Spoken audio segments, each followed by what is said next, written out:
ബിസ്മില്ലാഹിർ റഹ്മാനിർ റഹീം. മനോഹരമായൊരു ഹദീസിൽ നമ്മളെ പഠിപ്പിക്കുന്നുണ്ട്, ലാ യഗ്റുസു മുസ്ലിമുൻ ഗർസൻ.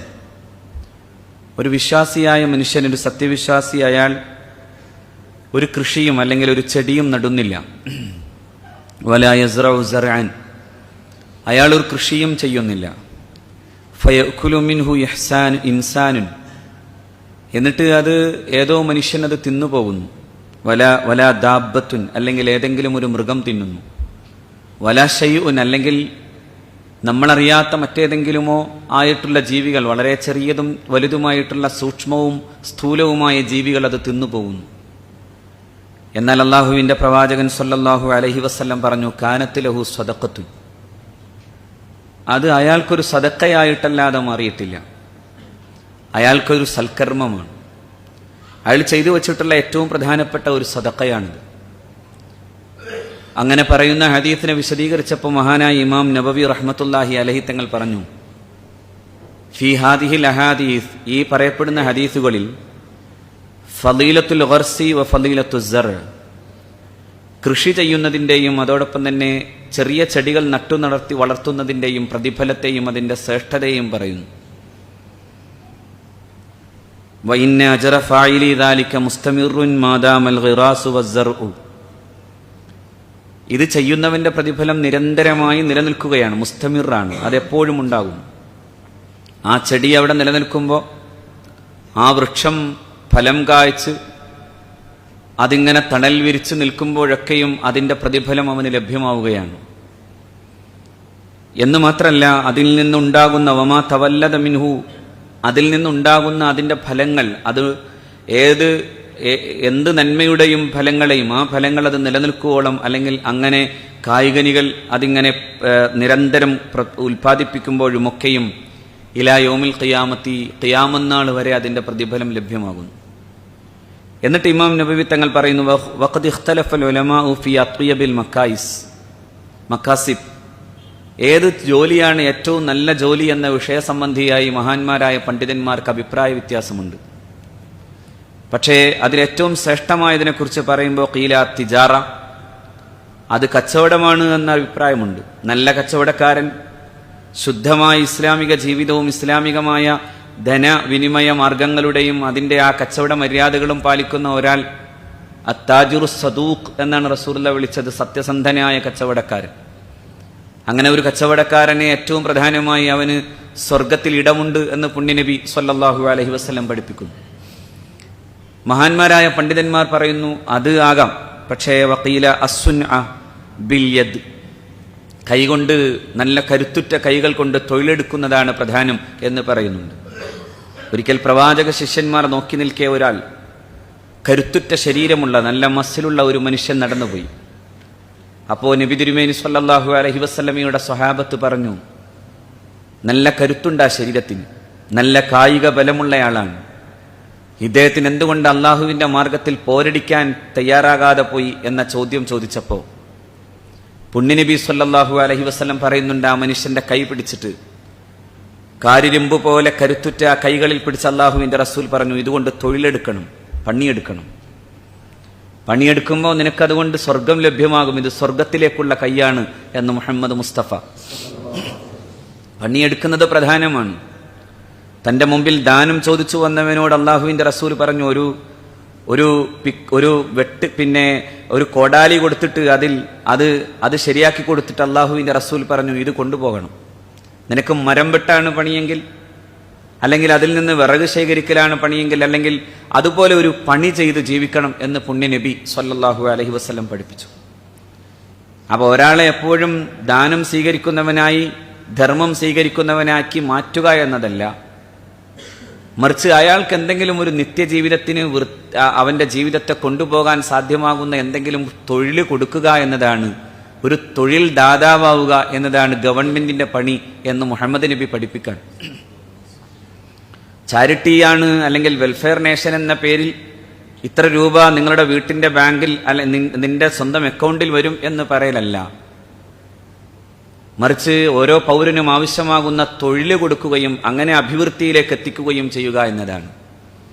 പക്ഷെ ഇമാം നബവി റഹ്മത്തുള്ളാഹി അലൈഹി തങ്ങൾ പറയുന്നു വഖീല അസ്സറാ, പക്ഷേ ഈ ജോലികളിൽ വെച്ച് ഏറ്റവും പ്രധാനപ്പെട്ട ജോലിയും ശ്രേഷ്ഠമായ ജോലിയും പറയപ്പെടുന്നത് സറാഅത്ത് അഥവാ കൃഷിയാണ്. എന്നിട്ട് ഇമാം നബവി പറയുന്നു വഹുവ സ്വഹീഹ്, അതാണ് കൂടുതൽ ശരിയായത്, അതാണ് കൂടുതൽ ശരി. അഭിപ്രായ വ്യത്യാസങ്ങളുണ്ട് ആ വിഷയ സംബന്ധമായി, പക്ഷേ ആ അഭിപ്രായ വ്യത്യാസങ്ങളെ മുഴുവൻ ഉദ്ധരിച്ചുകൊണ്ടാണ് മഹാനായ ഇമാം നബവി തങ്ങൾ പറയുന്നത് അതിലേറ്റവും ശരി എന്ന് തോന്നുന്നത് സറാഅത്ത് തന്നെയാണ്. എന്താണ് കൃഷിക്കെന്താ പ്രാധാന്യം? കൃഷി നബി തിരുമേനി സല്ലല്ലാഹു അലൈഹി വസല്ലം വലിയ പ്രാധാന്യത്തോടുകൂടെയാണ് അള്ളാഹുവിന്റെ പ്രവാചകൻ കർഷകനെ മാനിക്കണമെന്ന് പുണ്യനബി പഠിപ്പിച്ചു. റസൂലുള്ളാഹി ഒരു വസിയത്ത് പോലെ പറയുന്നുണ്ട് സല്ലല്ലാഹു അലൈഹി വസല്ലം. മഹാനായ സയ്യിദുന അലി ഇബ്നു അബി ത്വാലിബ് റളിയല്ലാഹു തആല അൻഹുവിനോടാണ് പറയുന്നത്, അലി, നീ ഒരിക്കലും ഒരു കർഷകൻ നിന്റെ മുമ്പിലിട്ട് മർദ്ദിക്കപ്പെടുന്നതിനെ നീ കാണാൻ പോകരുത്. എന്ന് പറഞ്ഞാൽ അങ്ങനെ ഒന്ന് സമ്മതിക്കരുത്. നിന്റെ മുമ്പിൽ ഒരു കർഷകൻ അവമതിക്കപ്പെടുകയും അവൻ ആക്രമിക്കപ്പെടുകയും ചെയ്യരുത്. അവന് വേണം നീ തുണയേകാൻ എന്ന് മുഹമ്മദ് മുസ്തഫ സല്ലല്ലാഹു അലൈഹി വസല്ലം പഠിപ്പിക്കുന്നു. ഞാൻ ഇന്നത്തെ ഈ പുതിയ കാലത്ത് ഓർത്തു പോവുകയാണ്. കർഷകൻ ആത്മഹത്യ ചെയ്യുന്ന, ഗോതമ്പ് വിളയുന്ന പാടങ്ങളിൽ കണ്ണുനീര് വിളയുന്ന കാലത്ത് നിന്നാണ് ഒരു കർഷകനും ആക്രമിക്കപ്പെടുന്നത് നിന്റെ മുമ്പിൽ ഉണ്ടാകരുത് എന്ന് സയ്യിദുനാ റസൂൽ തന്റെ ജീവിതകാലത്തിനു ശേഷം മുസ്ലിം ലോകത്തിന്റെ ഭരണാധികാരികളിൽ പ്രമുഖനായി വരാൻ നിൽക്കുന്ന തന്റെ ജമാതാവിനോട് മുഹമ്മദ് മുസ്തഫ ഉപദേശിച്ചത് സ്വല്ലല്ലാഹു അലൈഹി വസല്ലം. എന്തുകൊണ്ടെന്നാൽ അതിന്റെ പ്രാധാന്യം ചെറുതല്ല. കാരണം അതാണ്, അല്ലെങ്കിൽ ജീവന്റെ തന്നെ തുടിപ്പായി നിലനിൽക്കുന്നത് തന്നെയും ഈ കൃഷിയാണ്. ഒരു സസ്യം ഭൂമിയിൽ അത് തളിരിട്ട് വലുതാകുമ്പോൾ അതുണ്ടാക്കിയെടുക്കുന്ന നന്മ ഈ ഭൂമിയുടെ തന്നെ അന്നമാണ് എന്ന് വിശുദ്ധ ഖുർആൻ പറയുന്നുണ്ട്. അല്ലദീ ജഅല ലക്കും മിനശ്ശജരിൽ അഖ്ളർ അല്ലദീ ജഅല ലക്കും മിനശ്ശജരിൽ അഖ്ളരി നാറൻ ഫഇദാ അൻതും മിൻഹു തൂഖിദൂൻ. നമ്മൾ സൂറത്ത് യാസീനിൽ നിരന്തരം ഓതാണ്. പക്ഷെ ആലോചിക്കണം, അല്ലാഹു റബ്ബുൽ ഇസ്സത്ത് 1400 കൊല്ലം മുമ്പ് പരിശുദ്ധ ഖുർആൻ പറഞ്ഞു തരികയാണ്, അല്ലദീ ജഅല ലക്കും മിനശ്ശജരിൽ അഖ്ളർ അല്ലദീ ജഅല ലക്കും മിനശ്ശജരിൽ അഖ്ളർ.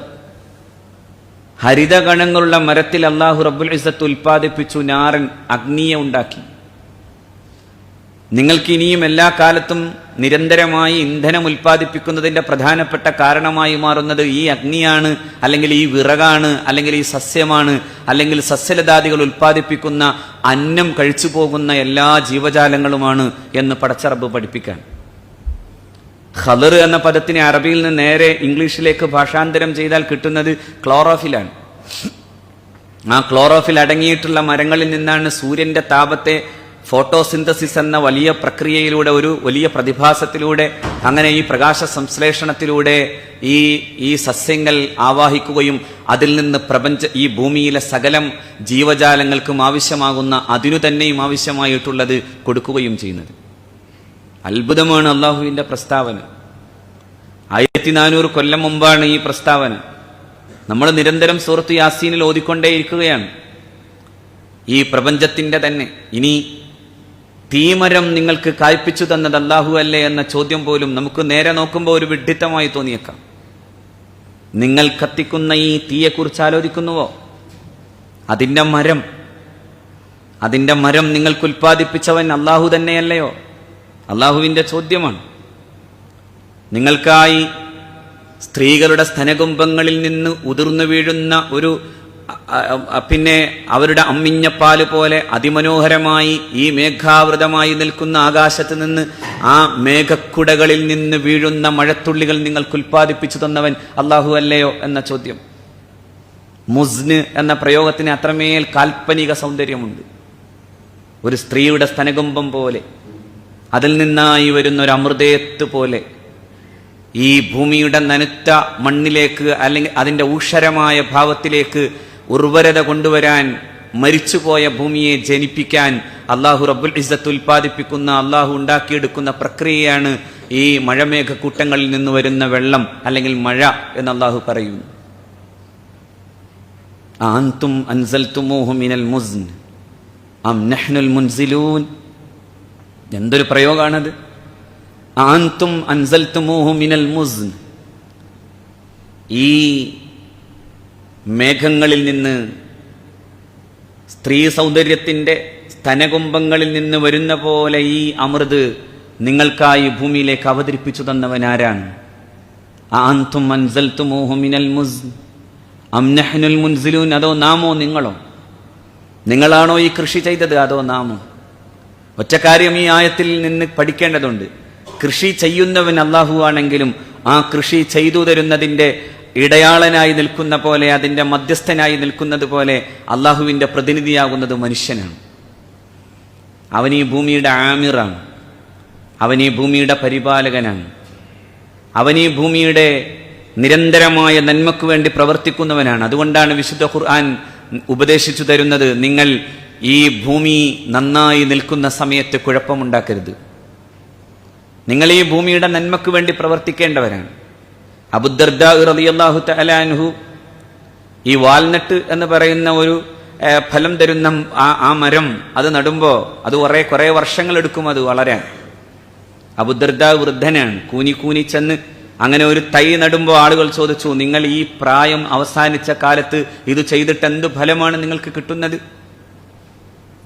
അപ്പൊ മഹാനായ അബൂദർദാ റളിയല്ലാഹു തആല അൻഹു പറഞ്ഞു, ഞാൻ മരിച്ചാലും ആളുകൾ തിന്നുമ്പോൾ അതിന്റെ കൂലി എനിക്ക് നിരന്തരം എൻ്റെ ഖബറിലേക്ക് ലഭ്യമാകുന്നതാണ് എന്ന് പുണ്യനബി സല്ലല്ലാഹു അലൈഹി വസല്ലമയുടെ ഹദീസിനെ ഉദ്ധരിച്ച് അബൂദർദാ പറയുന്നു. സഹോദരന്മാരെ, ഇന്ന് ഈ മഴ പെയ്ത് ഞാറ്റുവേലയുടെ കാലത്ത് ഒരു ഞാറു നട്ടാൽ കിട്ടുന്നത് പോലും മഹാകൂലിയാണ് എന്നാണിത്. ഞാറ്റുവേല വരുമ്പോ ഞാറാണെങ്കിൽ പറിച്ചു നട്ടിയിടണം ഞാറ്റുവേലക്കാലം എത്തുമ്പോൾ എന്ന് ONV പഠിപ്പിക്കും പോലെ, ഞാറ് നടുമ്പോ, കൃഷി ചെയ്യുമ്പോ അതുണ്ടാക്കിയെടുക്കുന്ന ഫലം എത്രയോ പ്രധാനമാണ്, അതുണ്ടാക്കിയെടുക്കുന്ന സ്വതക്ക എത്രയോ വലുതാണ് എന്നാണ് അള്ളാഹുവിന്റെ പ്രവാചകൻ സല്ലല്ലാഹു അലൈഹി വസല്ലം പഠിപ്പിച്ചത്. അവസാന കാലം വരുമ്പോൾ ഈ കർഷകൻ വഞ്ചിക്കപ്പെടുമെന്ന് പഠിപ്പിച്ചു പുണ്യനബി. ഞാൻ ആലോചിച്ചു പോകാണ് ആ ഹദീസ്.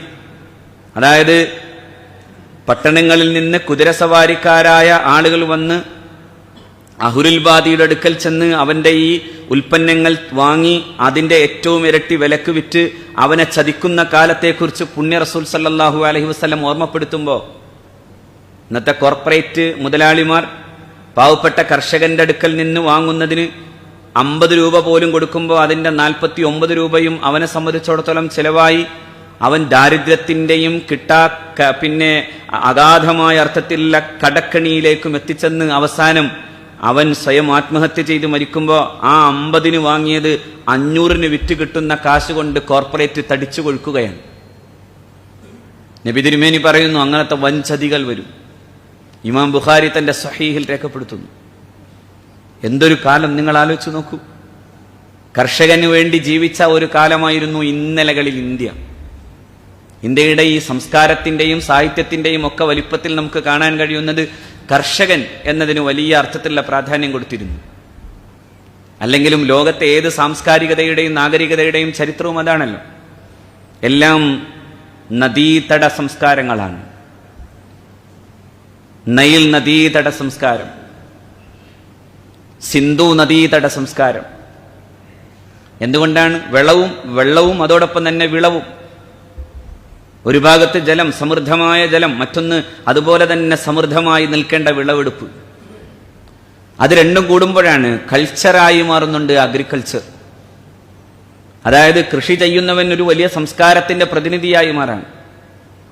അങ്ങനെ മാറണം എന്നതുകൊണ്ടാണ് പ്രവാചകൻ സല്ലല്ലാഹു അലൈഹി വസല്ലമ തങ്ങൾ ഇതിന് വലിയ പ്രോത്സാഹനം കൊടുത്തുകൊണ്ട് അള്ളാഹുവിന്റെ പ്രവാചകൻ പറഞ്ഞു, നിങ്ങൾ ഭൂമിയെ ഒരു ഉമ്മയെപ്പോലെ കാണുന്നു. ഭൂമി മാതാവ് എന്ന് പറയുന്ന ഒരു കൺസെപ്റ്റ് ഉണ്ട് ഇന്ത്യക്ക്. പക്ഷെ അള്ളാഹുവിന്റെ റസൂൽ പറയുന്നത് ഭൂമി മാതാവ് എന്നതിന്റെ പേരിൽ ഒരു പൂജ നടത്താനല്ല. തഹഫദു ഫിൽ അർള്, നിങ്ങൾ ഭൂമിയെ സൂക്ഷിക്കണേ.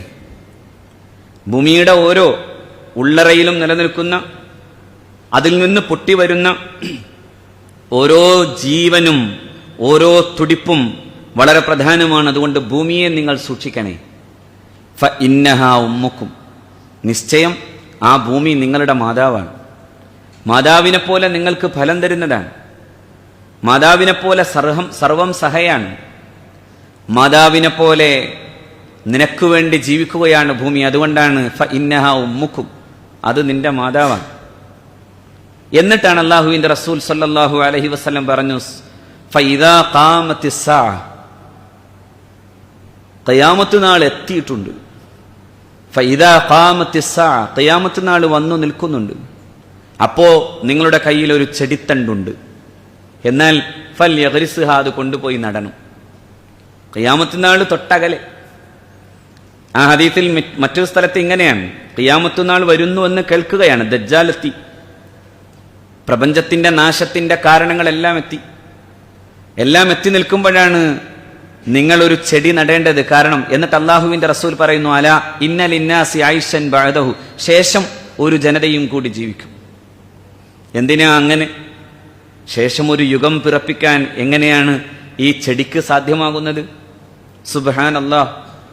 ശരിക്കും ഈ പ്രപഞ്ചത്തിന്റെ ഒരു നിശ്വാസത്തെക്കുറിച്ച് അല്ലാഹു പറയുന്നുണ്ട്, വസ്സുബ്ഹി ഇദാ തനഫസ്, സുബഹിന്റെ സമയം തന്നെ സത്യം, അത് ഇദാ തനഫസ, അത് ഒരു നിശ്വാസമിടുന്ന സമയം.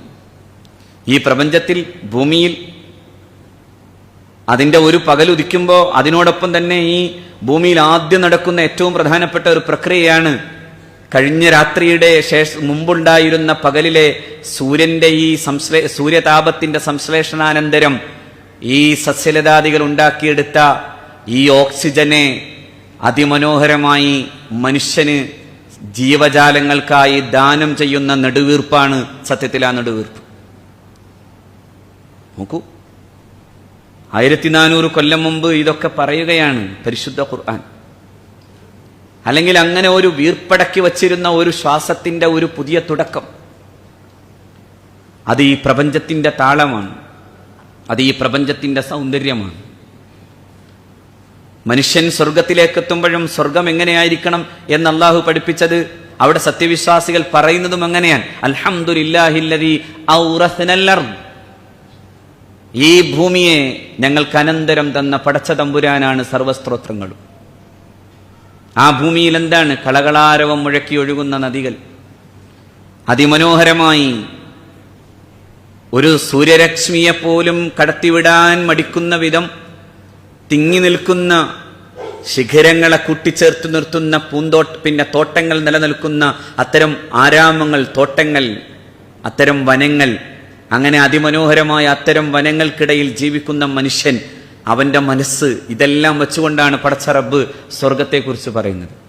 സ്വർഗത്തിന്റെ ഏത് വഴി പറയുമ്പോഴും അങ്ങനെയാണ്, തജ്രി അൽ അൻഹാർ മിൻ തഹ്തിഹ, അതിന്റെ താഴെ സ്വർഗത്തിൽ കളകളാരവും മുഴക്കുന്ന നദികളെ അല്ലാഹു റബ്ബുൽ ഇസ്സത്ത് പറയുന്നു. അവിടെ ജന്നാത്തുൻ, എല്ലായിടത്തും അതാണ്, ജന്ന എന്ന പ്രയോഗം തന്നെ അതാണ്, മറച്ചു വെക്കുന്നത്, സൂര്യന്റെ രശ്മിയെ പതിക്കാനാവാത്ത വിധം തടഞ്ഞു നിർത്തുന്ന വിധം അത്രമേൽ ചില്ലകൾ കൂട്ടിച്ചേർത്ത് നിൽക്കുന്ന, ഇടതൂർന്ന് നിൽക്കുന്ന മരങ്ങളുള്ള വനങ്ങൾ എന്ന് പറയാനാകും. അതാണ് ജന്നാത്ത്. ജന്ന എന്ന പ്രയോഗം അതാണ്. ജിന്ന് അതിൽ നിന്ന് വന്നതാണ്. മറഞ്ഞു നിൽക്കുകയാണ്, അതുപോലെ മറച്ചു നിർത്തുകയാണ്. സൂര്യരശ്മികൾക്ക് കടന്നു വരാൻ മടി തോന്നുന്ന വിധം എല്ലാം കൂട്ടിച്ചേർന്ന് നിൽക്കുകയാണ്. അങ്ങനെ കൂടിച്ചേർന്ന് നിൽക്കുന്ന അത്തരത്തിലുള്ള തോട്ടങ്ങൾക്കിടയിൽ അതിലൂടെ കടന്നുപോകുന്ന ഈ നദികൾ, അതൊരു മനുഷ്യന്റെ ജീവിതത്തിന്റെ ഏറ്റവും മനോഹരമായ സർഗാത്മകതയാണ് എന്ന് മാത്രമല്ല, അവന്റെ ജീവിതത്തെ എപ്പോഴും പിടിച്ചു വലിക്കുന്ന ഒരു തരം നൊസ്റ്റാൾജിയാണ്, ഒരു ഗൃഹാതുരതയാണ്. ആ ഗൃഹാതുരതയെ കൃത്യമായി കണക്കാക്കിക്കൊണ്ടാണ് പടച്ച തമ്പുരാൻ പറയുന്നത്, അൽഹംദുലില്ലാഹില്ലദീ ഔറസ്നൽ അർള്, ഈ ഭൂമിയെ ഞങ്ങൾക്ക് അനന്തരം തന്ന അല്ലാഹു റബ്ബുൽ ഇസ്സത്ത്. ഏത് ഭൂമിയാണ്? സ്വർഗം. സ്വർഗം ഭൂമി പോലെയാണ്. സ്വർഗം ഭൂമി പോലെ സുന്ദരമാണ്. സ്വർഗത്തിൽ അല്ലാഹു ഈ സൗന്ദര്യങ്ങളുടെ മാറ്റുകൂട്ടിയത് മുഴുവൻ ഈ പറയപ്പെടുന്ന തോട്ടങ്ങൾ കൊണ്ടാണ്. ആ തോട്ടങ്ങളുടെ, ആ ഉദ്യാനങ്ങളുടെ ആ സൗന്ദര്യത്തെയാണ് അല്ലാഹു റബ്ബുൽ ഇസ്സത്ത് സ്വർഗീയമാക്കി കാണിച്ചു തരുന്നത്. അതാണ് മദീന പള്ളിയുടെ ഓരത്ത് ഒരു വലിയ തോട്ടമുണ്ട്, മുഹമ്മദ് മുസ്തഫയ്ക്ക് ഏറ്റവും ഇഷ്ടപ്പെട്ട തോട്ടം. നബി തിരുമേനി സല്ലല്ലാഹു അലൈഹി വസല്ലമ തങ്ങളുടെ പ്രിയപ്പെട്ട അനുചരൻ അബൂ അയ്യൂബുൽ അൻസാരിയെ പോലെയുള്ള മഹാന്മാരായ സ്വഹാബാക്കൾ പരിപാലിച്ച ഉടമസ്ഥതയിലുണ്ടായിരുന്ന തോട്ടം. നബി അതിലൂടെ ഇറങ്ങി നടക്കുമായിരുന്നു. നബി അങ്ങനെ കൃഷി ചെയ്യുമായിരുന്നു.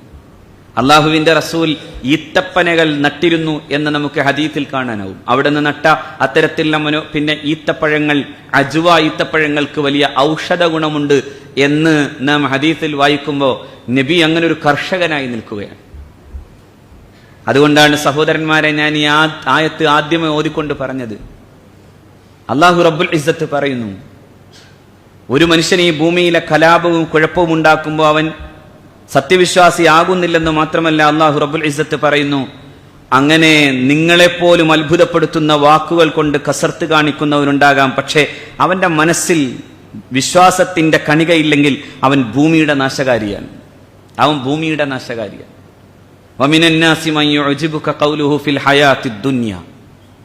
ഈ ഭൗതിക ജീവിതത്തെ കുറിച്ച് അവൻ പറഞ്ഞു തന്നാൽ നിങ്ങൾക്ക് പോലും നബി അത്ഭുതം തോന്നും. അവന്റെ വാക്കുകൾ അത്രമാത്രം ഉണ്ടാകും. പക്ഷെ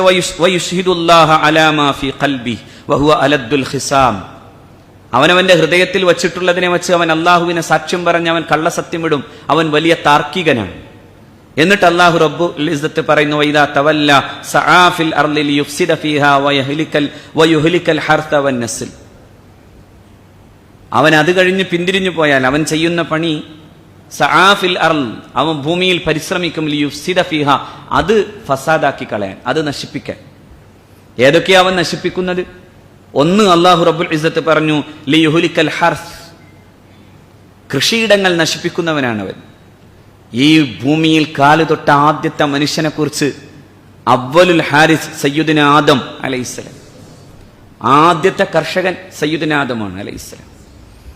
എല്ലാ പ്രവാചകന്മാർക്കും കാർഷിക വൃത്തിയുണ്ടായിരുന്നു, ആട് മെച്ചിരുന്നു.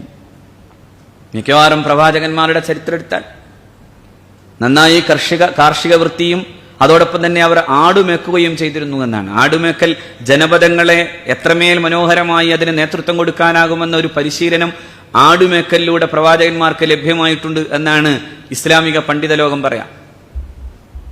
കാരണം കൂട്ടം തെറ്റിപ്പോകുന്ന ആടുകൾ പോലെ മനുഷ്യൻ, ആ കൂട്ടം തെറ്റലുകളെ മുഴുവനും മാറ്റി നിർത്തി ആട്ടിടയൻ എങ്ങനെ കൊണ്ടുപോകുന്നുവോ അതുപോലെയാണ് ഓരോ പ്രവാചകനും, ഒരു ആട്ടിടയനെ പോലെയാണ്.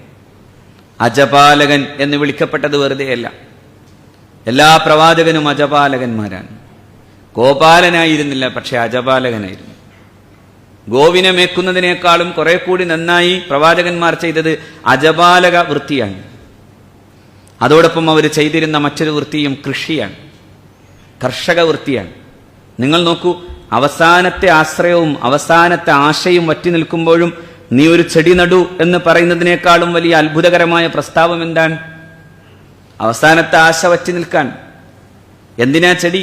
കാരണം മനുഷ്യകുലം നാശത്തിലേക്കെത്തി, ഈ ഭൂമിയാകെ നാശത്തിന്റെ എല്ലാ അർത്ഥത്തിലുമുള്ള അടയാളങ്ങളും കാണിച്ചു തന്ന് ഭൂമിയുടെയും ആകാശത്തിന്റെയും നാശത്തിന് മനുഷ്യൻ ചെയ്തു വെച്ച സകലമാന പ്രവർത്തനത്തിന്റെയും പരിണിതി അനുഭവിച്ചു നിൽക്കുമ്പോഴും നീ നിരാശപ്പെടേണ്ട, ഒരു ചെടി നടൂ എന്നാണ് സയ്യിദുനാ റസൂൽ സല്ലല്ലാഹു അലൈഹി വസല്ലം. ദഹറൽ ഫസാദ് ഫിൽ ബർരി വൽ ബഹരി ബിമാ കസബത് ഐദിൻ നാസ്.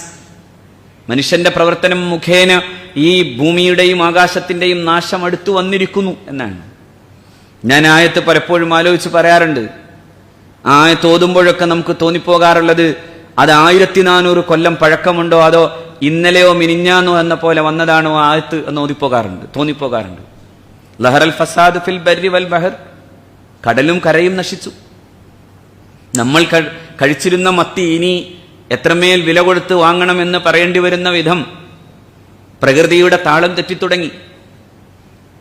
എത്രയോ നമ്മൾക്ക് കേൾക്കാനാവാത്ത പ്രതിഭാസങ്ങൾ വഴി കടൽ ചൂട് പിടിച്ചു നിൽക്കുകയും അതിന്റെ അന്തരീക്ഷത്തിൽ ആ അർത്ഥത്തിൽ വലിയ ചൂട് വരികയും ചെയ്തതിന്റെ ഫലമായി കടലിന്റെ ഇക്കോളജി തകരുന്നു, അതിന്റെ പരിസ്ഥിതി തകരുന്നു. അതിന്റെ ആവാസ വ്യവസ്ഥിതിക്കുണ്ടാകുന്ന വലിയ മാറ്റം, അതുണ്ടാക്കിയെടുക്കുന്ന ആഘാതം നമ്മുടെ മത്തിക്ക് പോലും ഈ കടലോരങ്ങളിൽ ജീവിക്കാനാവാത്ത വിധം ഈ കടൽ നമ്മുടേത് എന്ന് പറഞ്ഞിരുന്നിടത്ത് നിന്ന് മത്തി പോലും അന്യം നിൽക്കുന്നൊരവസ്ഥയിലേക്ക് പോകുന്നു എന്നാണ്. എല്ലാം പോകും, കാരണം ഈ ലോകം തന്നെ ചൂട് പിടിക്കും. ഗ്ലോബൽ വാർമിംഗും മുഖേന ഉണ്ടായിത്തീരുന്ന ആഘാതങ്ങളുടെ ഗവേഷണ പഠനങ്ങൾ ഒരു പക്ഷേ 100 കൊല്ലത്തിന് അപ്പുറത്തേക്ക് ഈ നാട് പോലും നിലനിൽക്കുമോ എന്നതിനെക്കുറിച്ചുള്ള പേടിപ്പെടുത്തുന്ന പഠനങ്ങളാണ്. കൊച്ചി ഉണ്ടാകുമോ എന്നറിയില്ലെന്നാണ്, ബോംബെ ഉണ്ടാകുമോ എന്നറിയില്ലെന്നാണ്. അതായത് തീരദേശങ്ങളിൽ നിലനിൽക്കുന്ന മഹാനഗരങ്ങൾ കടൽ കടന്നെടുത്തു പോകുന്ന ഒരു കാലത്തിന് വലിയ ദൂരമില്ല എന്ന് പറയുന്നിടത്താണ് ലഹറൽ ഫസാദു ഫിൽ ബർരി വൽ ബഹർ, കടലിലും കരയിലും നാശം വന്നു. നാശം വരും എന്നല്ല അള്ളാഹു പ്രയോഗിച്ചത്. അവിടെയാണ് ഞാൻ അതിനെ ഇന്നലെ വന്നായത്താണോ എന്ന് ഞാൻ സന്ദേഹിച്ചു പോകുന്നത്. ലഹറൽ ഫസാദു ഫിൽ ബർരി വൽ ബഹർ, കടലിലും കരയിലും നാശം വന്നു. ആരാ പറഞ്ഞത്? അല്ലാഹ്. സുബ്ഹാനല്ലാഹ്, എന്തൊരു വല്ലാത്ത അത്ഭുതം. ഇന്ന് ഈ ഇക്കോളജിയുടെ ഈ ആവാസ വ്യവസ്ഥിതിയെ, അതിന്റെ തകരാറിനെ, അതുണ്ടാക്കിയെടുക്കുന്ന, അതിന് സംഭവിച്ചു പോയിട്ടുള്ള ആഘാതങ്ങളെക്കുറിച്ച് ആധുനിക ഗവേഷകർ നിരന്തരം പഠിപ്പിക്കുമ്പോൾ അങ്ങനെ ഒരു ചിന്തയെക്കുറിച്ച് പോലും തുടക്കമിടാൻ കഴിയാത്ത ഒരു കാലത്തിന്റെ പ്രതിനിധിയുടെ നാവിൽ നിന്നാണ് ലഹറൽ ഫസാദു ഫിൽ ബർരി വൽ ബഹർ, കടലും കരയും നശിച്ചു. ബിമാ കസബത് ഐദിന്നാസ്, മനുഷ്യന്റെ തന്നെ പ്രവൃത്തിയുടെ ഫലം, മനുഷ്യൻ കാട്ടിക്കൂട്ടിയിട്ടുള്ള അവന്റെ പ്രവൃത്തിയുടെ ഫലം. നോക്കൂ നിങ്ങൾ, അതുകൊണ്ടാണ് പരിശുദ്ധ ഖുർആൻ പറയുന്നു, ഒരു മനുഷ്യൻ തെറ്റായ വഴിയിലൂടെ പോകുമ്പോൾ അവൻ ആദ്യം ചെയ്യുന്നത് കൃഷി നശിപ്പിക്കലാണ്. അതിന്റെ പ്രാധാന്യം എത്ര വലുതാണ്. വയുഹ്ലികുൽ ഹർസ വൻ നസ്ൽ, പിന്നെ നശിപ്പിക്കുന്നത് നസ്ൽ, ജീവനെയാണ്, ജീവന്റെ പാരമ്പര്യത്തെയാണ്. അതിനെത്രയോ അർത്ഥാന്തരങ്ങളെ, എത്രയോ ആശയങ്ങളെ കുറിച്ച് പറയാനുണ്ട് എന്നത് ഈ ചുരുങ്ങിയ സമയത്ത് എനിക്ക് പറയാനാവില്ല. ജീവനെ നശിപ്പിക്കുക, ജീവന്റെ തുടിപ്പുകളെ നശിപ്പിക്കുക, പ്രജനനീയെ നശിപ്പിക്കുക, പ്രജനനശേഷിയെ നശിപ്പിക്കുക. ആധുനിക ശാസ്ത്രലോകം ഇന്ന് അത്തരത്തിലുള്ള വലിയ കത്തികളുമായി നമ്മുടെ മുമ്പിൽ നിൽക്കുമ്പോൾ അങ്ങനെ വരുന്ന എല്ലാ അർത്ഥത്തിനുമുള്ള ജീവന്റെ തുടിപ്പിന്റെ, അതിന്റെ താളത്തെ ഇല്ലായ്മ ചെയ്യുക, അത് സത്യനിഷേധത്തിന്റെ വഴിയാണ് എന്ന് പരിശുദ്ധ ഖുർആൻ പഠിപ്പിക്കുന്നു. മനുഷ്യനെ അതിർത്തി നിശ്ചയിക്കുക. പുണ്യനബി കർഷകനോട് പറയുന്നു, നീ നിന്റെ അതിർത്തിക്കപ്പുറത്തേക്ക് പോകരുത്. ഇന്നെല്ലാം ഭരണകൂടങ്ങളും അതിർത്തികളെ കുറിച്ച് ആലോചിക്കുന്നു. ഇന്നലെയും നമ്മൾ കണ്ടത് ഏറ്റവും ദയനീയമായൊരു ചിത്രമാണ്. അമേരിക്കയുടെ തീരത്ത് രണ്ടു ജീവനുകൾ, ഒരു പിതാവിന്റെയും ഒരു കുഞ്ഞു മോളുടെയും. ആ പിതാവിന്റെ ശരീരത്തിൽ ഒട്ടിപ്പിടിച്ച് കിടക്കുന്ന കുഞ്ഞ് നമ്മോട് ചോദിക്കുന്ന ഒരു ചോദ്യമുണ്ട്. ഒരുപക്ഷെ പണ്ടെന്നോ കേട്ട ഒരു പാട്ട് പോലെ, പാമ്പുകൾക്ക് മാളമുണ്ട്, പറവകൾക്ക് ആകാശമുണ്ട്, പക്ഷേ മനുഷ്യപുത്രന് തലചായ്ക്കാൻ മണ്ണിലിടമില്ല എന്നതുപോലെയാണ്. അതിർത്തി നിശ്ചയിച്ച് മനുഷ്യന്റെ അധികാരം ഉറപ്പിക്കുമ്പോൾ, ഇന്നലെ നാം ആസാമിൽ നിന്ന് കേട്ടതും അതാണ്. ആസാം, പശ്ചിമ ബംഗാളിന്റെ ഒരു ഓരം തിങ്ങി നിൽക്കുന്ന ആ ഒരു കൊച്ചു സംസ്ഥാനം. ഇതേ പശ്ചിമ ബംഗാളിൽ ഒരു ദേശീയ കവി ഉണ്ടായിരുന്നു. അദ്ദേഹമാണ് പറഞ്ഞത്, എന്റെ ദേശീയത അല്ലെങ്കിൽ ഈ പാട്രിയോട്ടിസം എന്ന് പറയുന്നത് ഭീകരമായി വളർന്നു വന്ന അവസാനം മനുഷ്യത്വത്തോട് അത് എതിര് കാണിക്കുന്ന കാലത്തെ ഞാൻ എതിർക്കുന്നുവെന്ന്. I cannot allow the patriotism to time forward the humanity. മാനവികതക്കെതിരായി വരുന്ന ഒരു സ്ഥലം, അതിനെ ഒരിക്കലും അംഗീകരിക്കാൻ പറ്റൂല എന്ന് പറഞ്ഞത് ഇന്ത്യയുടെ ദേശീയ കവിയാണ്. നമ്മൾ ദേശീയ ഗാനം ചൊല്ലുമ്പോൾ, നമ്മൾ ദേശീയ കവിയെക്കുറിച്ച് ആലോചിക്കുമ്പോൾ, ആ ദേശീയതെന്ന് മൃഗീയമായി നിൽക്കുമ്പോൾ, ലിസ്റ്റ് ചെയ്ത് മനുഷ്യനെ നാടുകടത്തണമെന്ന് പറയുമ്പോൾ, അതിർത്തി നിന്റേതു മാത്രമായി അതിർത്തിക്കപ്പുറത്തേക്ക് പോകാതെ നീ ഈ കാര്യങ്ങളിലെല്ലാം മനുഷ്യത്വം കാണിക്കണേ എന്ന് പഠിപ്പിച്ച ഒരാൾ 1400 കൊല്ലം മുമ്പ് ജീവിച്ചിരുന്നു, മുഹമ്മദ് മുസ്തഫ. ഈ ഭൂമിയുടെ നിലനിൽപ്പിന്, ഈ ഭൂമിയുടെ നന്മയ്ക്ക് വേണ്ടി പ്രവർത്തിച്ചു. അതുകൊണ്ടാണ് അള്ളാഹു ഒരിക്കലും കുഴപ്പത്തെ ഇഷ്ടപ്പെടുന്നില്ല. നീ പ്രാർത്ഥിക്കുമ്പോ, നീ അള്ളാഹു റബ്ബുൽ ഇസ്സത്തിനോടുള്ള പ്രാർത്ഥനയിൽ നീ അള്ളാഹുവിനോട് വിനയാന്വിതമായി പ്രാർത്ഥിക്കണം, നീ അതിക്രമിക്കരുത് എന്നാണ് ഖുർആൻ. ഈ ഇടങ്ങൾ, ഈ കൃഷിയിടങ്ങൾ, ഈ ഭൂമിയിലെ ഈ മനോഹരമായ ഉദ്യാനങ്ങൾ, ഇത് ഇനിയും മുന്നോട്ടു പോകേണ്ടതാണ്. നിങ്ങൾ ഓർക്കണം, ഈ ഖുത്ബയിൽ ഇനി ഓതാൻ പോകുന്ന ആയത്തിൽ അള്ളാഹു പഠിപ്പിക്കുന്നുണ്ട്, ഈ കൃഷിയിടങ്ങളും ഉദ്യാനങ്ങളും രമ്യഹർമ്മങ്ങളും എല്ലാം മനുഷ്യന് നിരന്തരം അതിന്റെ തലമുറകളിലേക്ക് കൈമാറ്റം ചെയ്യപ്പെടുകയാണ്. സത്യത്തിൽ അത് ശാശ്വതമേ അല്ല, മനുഷ്യനും ഇവിടെ ശാശ്വതമല്ല. കം തറകൂ മിൻ ജന്നാത്തിൻ വഉയൂൻ, എത്രയെത്ര മനോഹരമായ ഉദ്യാനങ്ങളാണ്, എത്രയെത്ര തടാകങ്ങളാണ് അവർ ഉപേക്ഷിച്ചു പോയത്. എത്രയെത്ര അനുഗ്രഹീതമായ താഴ്വരകൾ, എത്രയോ മനോഹരമായ സോപാനങ്ങൾ. എല്ലാം പോകും, എല്ലാം പോയി പിന്നെയും പിന്നെയും തലമുറകൾ വരും. പക്ഷേ എല്ലാം പോകുന്നതിനെ കുറിച്ച് പറഞ്ഞ അല്ലാഹു റബ്ബുൽ ഇസ്സത്ത് പറഞ്ഞു, പക്ഷേ ആകാശവും ഭൂമിയും അവർക്ക് വേണ്ടി കരയില്ല. ഫമാ ബക്കത് അലൈഹിമുസ് സമാഉ വൽ അർള്, ആകാശഭൂമികൾ കരയില്ല. ആയത്ത് പറയുമ്പോൾ പുണ്യനബി പറഞ്ഞു, ആകാശം കരയും, ഭൂമിയും കരയും.